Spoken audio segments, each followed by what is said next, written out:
wixii booliiska waa halbowlaha nabadda ummadda haddaan nabad jirin horumar ma jirtaa lagu celiyaa haddaan booliis jirinna nabad ma jirto marka booliiska runtii waa dareemi karnaa xaaladda lagu jiro iyo waqtiyada la soo maray kormeerkeenu markuu dhammaado waxaan rajaynayaa inay qorshe cad u ka soo baxo wixii ciidanka la gudboonna iyagaa looga baahan yahay wixii dawladda dhexe looga baahan yahayna waa ballan qaadaynaa laakiin waxaa saldhig ah wixii dadku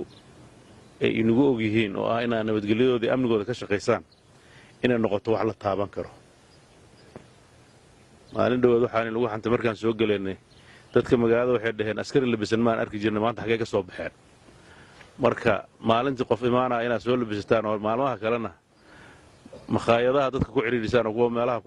ku dirra aad noqotaan isma qabanayso haddii ilaahayd waxaa la rabaa qofka booliiska ah inuu dadku markay hurdaan xataa uu soo jeedo markay soo jeedaan uu la soo jeedo heegan 24 saac bay ku jiraan siday isu bedelayaan waa hawshooda laakiin runtii waxyaabaha aan ku soo aragnay saldhigga aan filaayo qoobaha kalena inay sidaasoo kale yihiin wax degdeg aan ka qaban doonnaa haddii ilaahay ka dhigo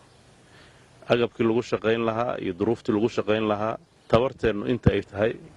inaan la hagran baa asala weliba gaalkacyo kuma sii jirto maxaa yeelay hawsha dhinaca puntlandna waa inay sugaysaa wada shaqaynta dhinaca kale iyo amniga sugiddiisana waa inay sugaysaa marka hawl dheeriyaa la rabaa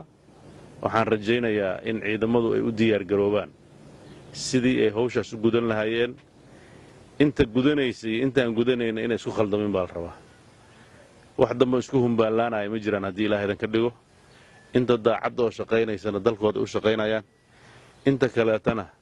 hadda dalka lagama xigay danahooda kale qabsan doonaan haddii ilaahay ka dhigo qofkii aan daacad u ahayn oo diyaar u ahayn inuu ummadda u shaqeeyo khaasatan mihnadan uu doortay oo booliiska ah intaas baa saldhigga noqon doonta haddii ilaahay ka dhigo number aad u fara badan baa gobolka mudug ku qoran gaar ahaan degmada number aad u badan baa ku qoran haddana dadku waxay tabayaan dhaliilaha u weyn oo bulshada waxgaradkeeda oon xalay iyo shalay la shireen ugu weyn waxa weeye oo isku raacsan yihiin in dhinacaas duldulaallo aad u weyn uu ka jiro waxay la tahay taas hadda wax la qarin kara ma aha laakiin waxaana laga rabaa meesha la joogo in hore looga dhaqaaqo khaladka jira in la saxo dadkii sixi lahaana in la helo waan filayaa inaad intiinaba diyaar u tihiin inaad ummaddiinna u shaqaysaan laakiin waxaa la rabaa shaqadaas inaysan noqon mid la isku halleeyo ee nin walba inuu kaalintiisa ka qaato wixii naga khaldanna inaan saxanno ummaddeennana inaan u shaqayno saasaan sharaf adduun iyo mid aakhirana ku helaynaa marka inaan sharafteenna ilaalino oo dadkeenna